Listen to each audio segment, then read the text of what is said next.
I finally found a hairstylist, and this is pretty messy right now. And I'm not fishing for compliments or anything, but if I look cute, you can say I look cute.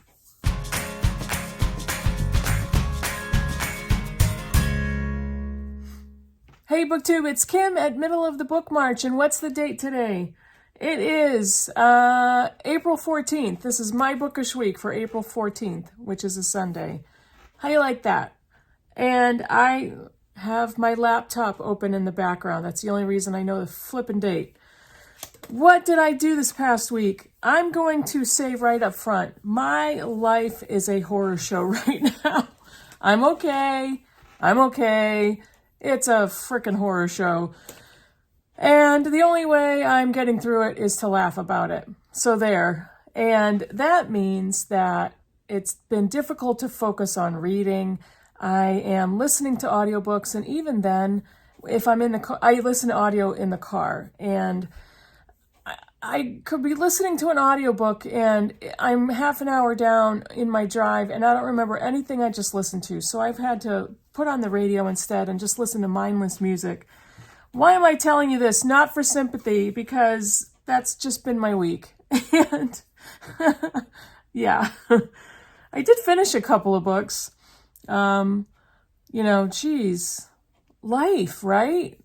There are times, I'm convinced that there are pockets of time through life where you philosophically think, what can possibly happen next? And the minute those words come out of my mouth, or if any of you can relate, it's like, oh no, I said it out loud. Something's going to happen next. The shoe's going to drop.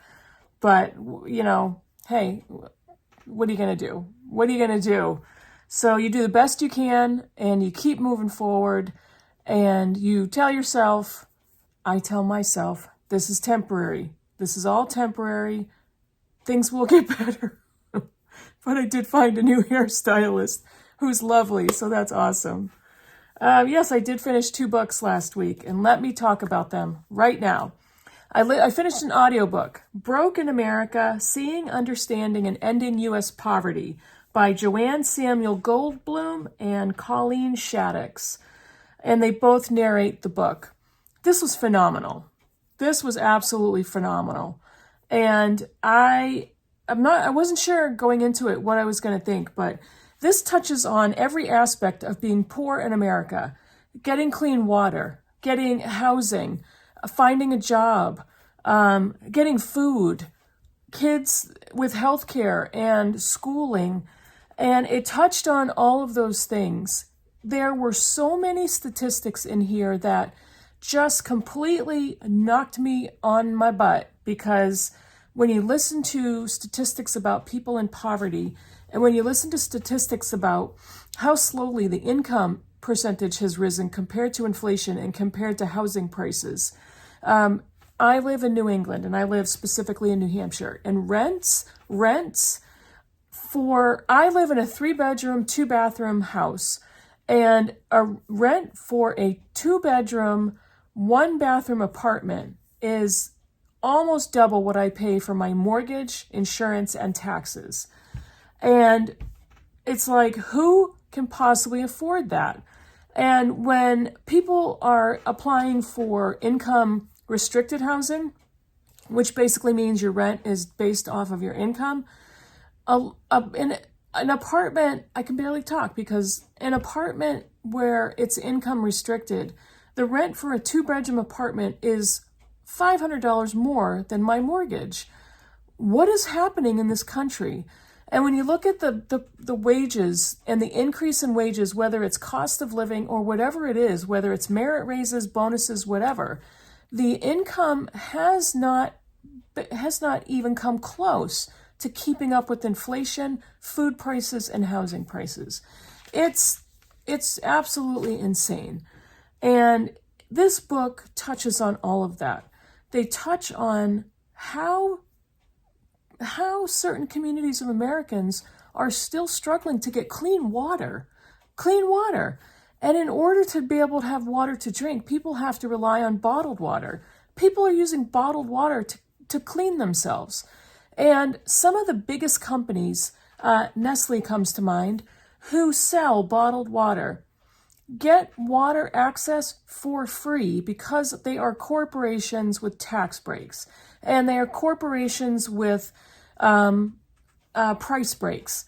When they sell that bottled water to the consumers, we buy a bottle of water to drink for $2. If we buy a larger bottle of water to use for washing or cooking, it's even more than that. How is that right? How can we as a country justify that? It talks about healthcare in children and mental health care.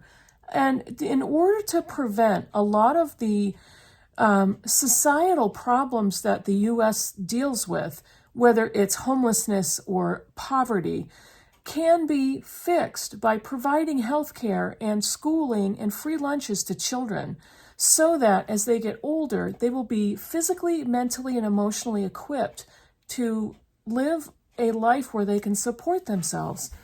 This book blew me away, and every single American reader should read this book or listen to it.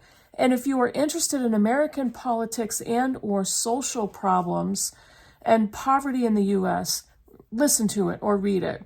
It's a phenomenal book, and I don't know. Some of it left me speechless. And as you know, if you've listened to me or watched my videos, I just recently started a new job a little over a month ago, and I was so underpaid in my previous job that my current job is just a little more than double my previous salary. On my previous salary, had I needed to move out on my own, I would never have been able to afford it, and I would have barely been able to cover my bills or buy food. Now is the only reason I could afford anything, because I more than doubled my salary. So not everybody has that privilege. Not everybody in this country has the education level or the experience to do that. So what does a person do who has to work 16 hours a day, 2 jobs, to feed their children who are home alone because there is no childcare? It's vicious here. And there's all kinds of things that the book touches on, but the authors also talk about solutions, which is very constructive. So it was a great read. I highly recommend that one. The other book I finished was Stoner by John Williams. This I put on my community page to have you all vote on the next type of book I was going to read, and Literary Fiction won. So I picked Stoner, which was on my shelf of the 24 books I wanted to read in 24. And this was from the fiction section. I keep getting this mixed up. It could have been in my video of why haven't I read these books yet? I don't know. But they're all on the same shelf, so I grabbed this one because it's short. And I really liked Stoner by John Williams. I didn't know if I was going to give it 5 stars or not, because I had heard so much about this book from other booktubers, from viewers and subscribers. And I really, really enjoyed this book. I did, however, give it 4 stars. It's still a great book. For me, a 5-star book is something that resonates emotionally with me. And whether that is how books should be reviewed or not, I don't care. That's how it is with me. But I did really like Stoner.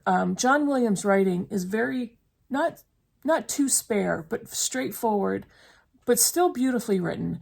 And the character of Stoner, William Stoner, is unique and quiet, strong, brooding, not laid back, but has a quiet temperament. But the situations of his life, it's kind of the whole life process for Stoner. He starts life as a farmer and a farmer's son. And when he becomes a teenager, I think 17 or 18, his father decides he's going to send him to an agricultural college at the University of Missouri. And Stoner goes, and it took quite a bit for his family to get the money to send him to this college. And his father did it because it was an agricultural college, and he thought he was going to leave the farm to William Stoner, his son. So Stoner goes to college.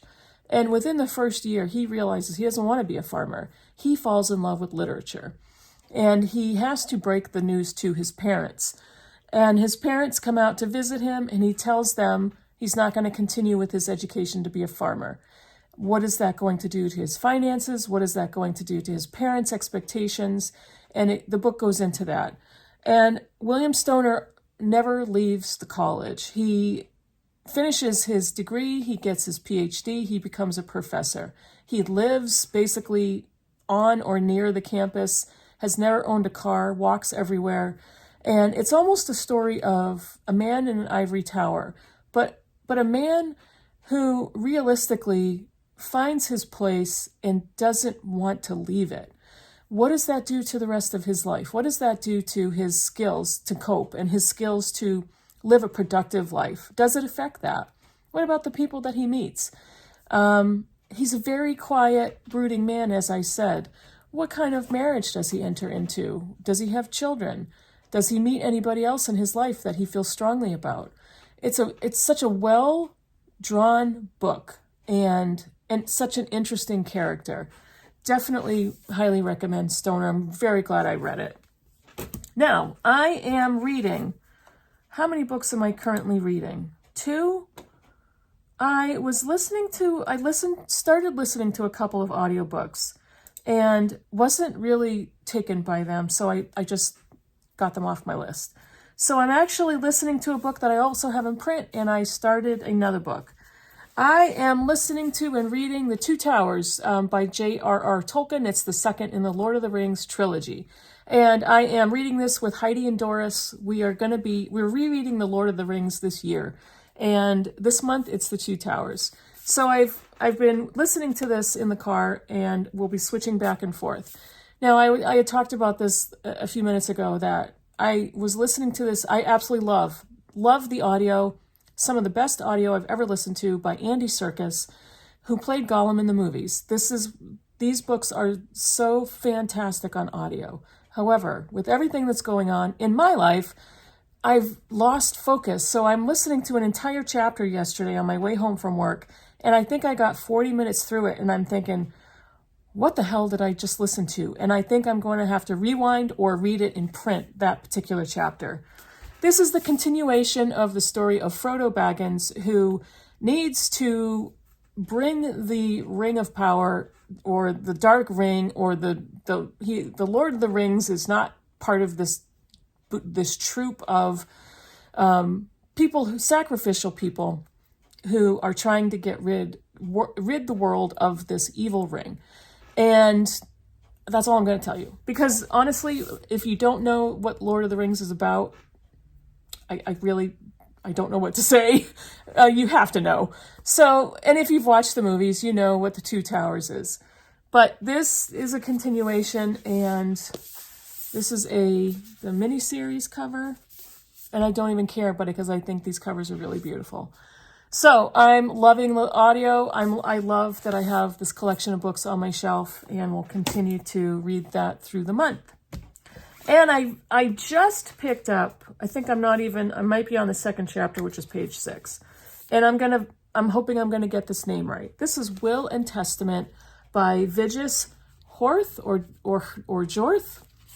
This is translated by Charlotte Barslund, and it is translated from the Norwegian, I believe.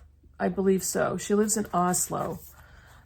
This is the story of siblings with a dispute over their parents' property. The parents die, and in the will, they leave property to a few siblings, but not others. And I believe it's a book about family secrets and a battle over property.